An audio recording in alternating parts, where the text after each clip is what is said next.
देखिए, महापुरुष कई बार जो कुछ भी करते हैं उनके पीछे एक बहुत बड़ा रहस्य होता है। हम हमारी ओछी बुद्धि से, अज्ञान बुद्धि से, अविश्वासमिता बुद्धि से कई बार उनको समझने में बहुत बड़ी भूल कर जाते हैं।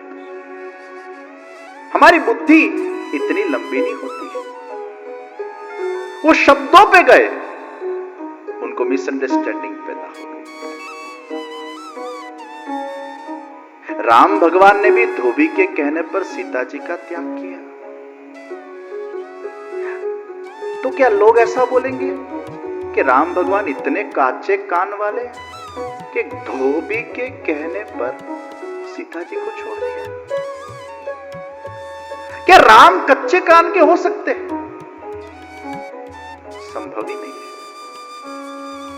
जिन लोगों को राम कच्चे कान के लगे, शायद उनके कान कच्चे हो सकते हैं। वो उनकी अज्ञानता है। राम कच्चे कान के नहीं हो सकते। भगवान की हर एक लीला के पीछे कुछ प्रयोजन रहता है। और त्याग करने के बाद भी सीता जी वन में पधारे, प्रसन्नता से अपने जीवन को जी रहे हैं।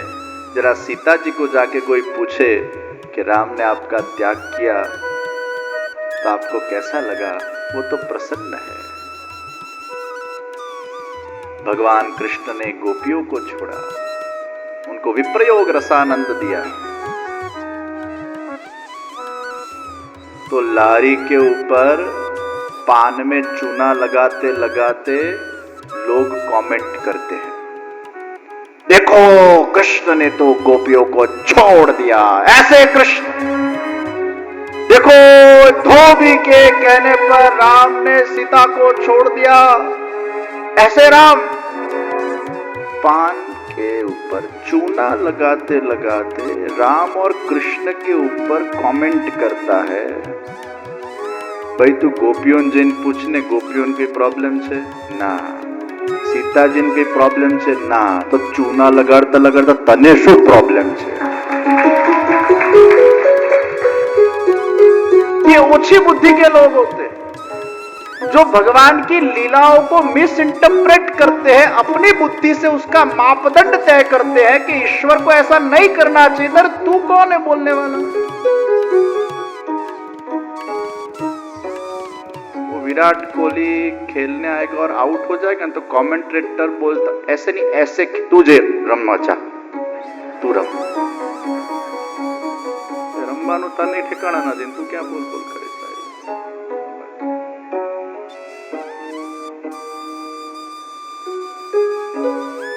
ये नीरज चोपड़ा ने सिल्वर ओलंपिक्स में भारत को दिया है, बहुत प्राउड फीलिंग है।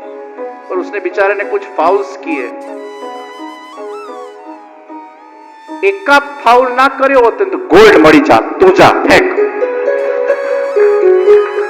जिंदगी फेंकवा गयो के फेंको કેટલું કઠિન છે।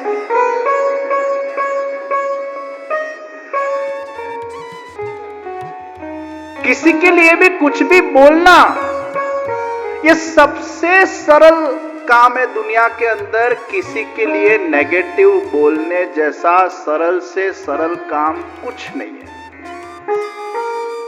सबसे सरल काम इस दुनिया का क्या है? किसी की गोर खोदो। और कई लोग बने ही इसके लिए होते, गोर खोदने के लिए। उनका निर्माण ही इसलिए होता है।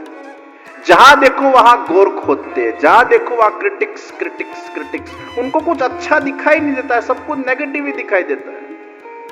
इतने नेगेटिव इंसान होते हैं। ये जितने नेगेटिव इंसान आपके जीवन में है ना, उनके अंदर ये भर भर के अज्ञानता भरी हुई है। रामानंद पंडित को लगा कि महाप्रभु जी ने क्यों मेरा त्याग किया। उन्होंने सब कुछ छोड़ दिया और फिर महाप्रभु जी ने उनको भागवत जी की सेवा दी थी। भागवत जी की सेवा करना, खाली एक संस्कार उनके अंदर रहा कि मैं जो भी खाऊं मन से भोग धर के खाऊं। हलवाई की दुकान पे गए, जलेबी ली, सोचा श्रीनाथ जी को याद कर लो, तो मन से श्रीनाथ जी को याद किया। और महाप्रभु जी उस वक्त ठाकुर जी की सेवा में थे, भोग धरे हुए थे, भोग सराकर आचमन मुखवस्त्र करने पधारे और देखा तो जलेबी का एक टुक ठाकुर जी के मुंह पे लगा हुआ। प्रभु के मुखारविंद पर ये जलेबी का टुक लगा हुआ। श्री वल्लभ ने पूछा, हे श्याम सुंदर, ये जलेबी का टुक कहां से आया?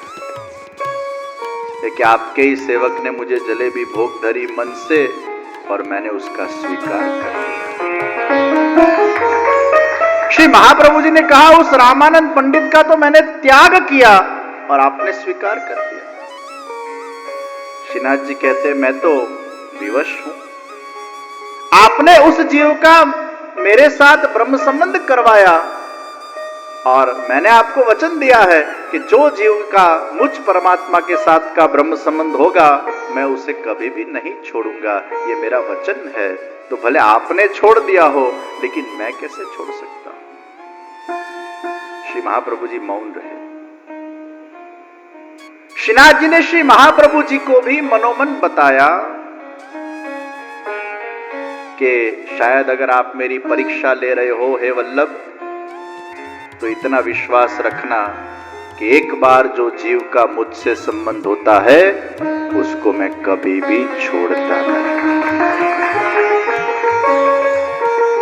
श्री महाप्रभु जी बैठक में जाकर विराजे दामोदर दास हरसानी जी के पास, और हरसानी जी को ये सब बातें कही तो हरसानी जी ने पूछा, हे वल्लभ प्रभु, तो क्या आप उसका वापस स्वीकार नहीं करोगे? 1,00,000 जन्म हो जाए फिर उसका स्वीकार करूंगा। और ये बात जब रामानंद पंडित तक पहुंची, उसके अंदर जो गुरूर था, अज्ञानता थी, नेगेटिविटी थी, वो सब निकलने लगी। उसके अंदर ये भाव पैदा हुआ, श्री वल्लभ ने मेरा त्याग इसलिए किया, मुझे ये शिक्षा रूपी दंड देने के लिए, ताकि दूसरी बार मैं कोई वैष्णव के साथ ऐसा अभद्र व्यवहार न करूं, कोई वैष्णव के प्रति ऐसी दुर्भावना व्यक्त न करूं, कोई वैष्णव को मैं हानि न पहुंचाऊं मेरे शब्दों के माध्यम से। ये भावना रामानंद पंडित के अंदर प्रकट हुई, उनके अंदर दैन्य प्रकट हुआ और रात को सो गए और स्वप्न में 1,00,000 जन्म उनको भुगतने में आए और फिर जाकर महाप्रभु जी के शरण में आए और महाप्रभु जी ने उनका पुनः स्वीकार किया। कई बार हमारे जीवन में आने वाला जो दुख और कष्ट है वो स्वप्न में भगवान भुगतवा लेते हैं, और इसलिए कहा गया, अगर आपके सपने में अगर आपको ऐसा दिखता है कि आप एकदम जल रहे हो, आप चिता के ऊपर लेटे हुए हो, उसको शुभ मानना। कोई मृत्यु तुल्य कष्ट आया होता है, भगवान स्वप्न के माध्यम से दूर कर देते हैं। श्रीनाथ जी ने भी उस जीव का त्याग इसलिए नहीं किया क्योंकि महाप्रभु जी ने उसका त्याग अंतःकरण से नहीं किया था, केवल दिखावे के लिए किया था, शिक्षात्मक किया था। इसलिए महापुरुषों की जो लीला होती है उसमें वो दिल से नहीं दंड देते, वो दिखावे के लिए दंड देते हैं। वो दंड भी एक दिखावा, एक एग्जाम्पल सेट करने के लिए, दूसरों को समझाने के लिए। कोई भी ऐसा दोष होता है उसका इस प्रकार का दंड दिया जाता है। और इसलिए जब जब भगवान के गुरु हम पर गुस्सा होते हैं उसको हम पुण्य प्रकोप कहते हैं।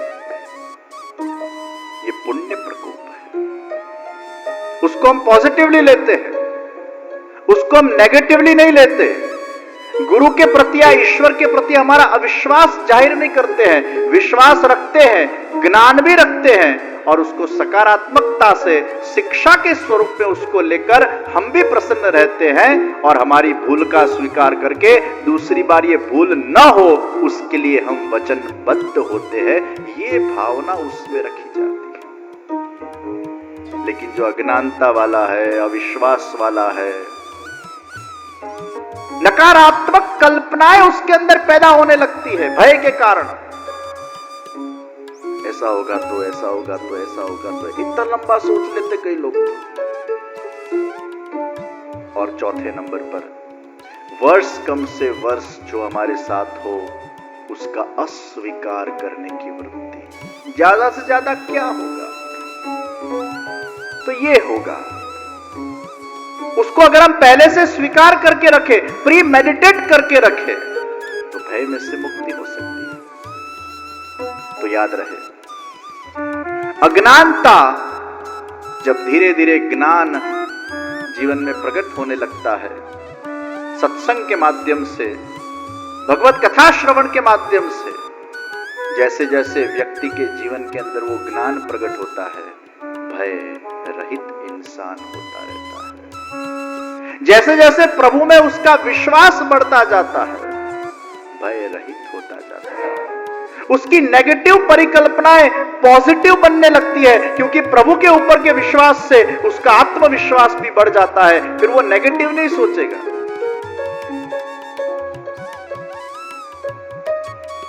पॉजिटिव सोचेगा, क्योंकि ज्ञान और विश्वास। और चौथे नंबर पर, वो दुनिया में उसके साथ कुछ भी क्यों ना हो जाए, उसके लिए तैयार रहता है, उसको फेस करने के लिए तैयार रहता है। क्योंकि worse come to worse, whatever happens, I will accept as a God's grace.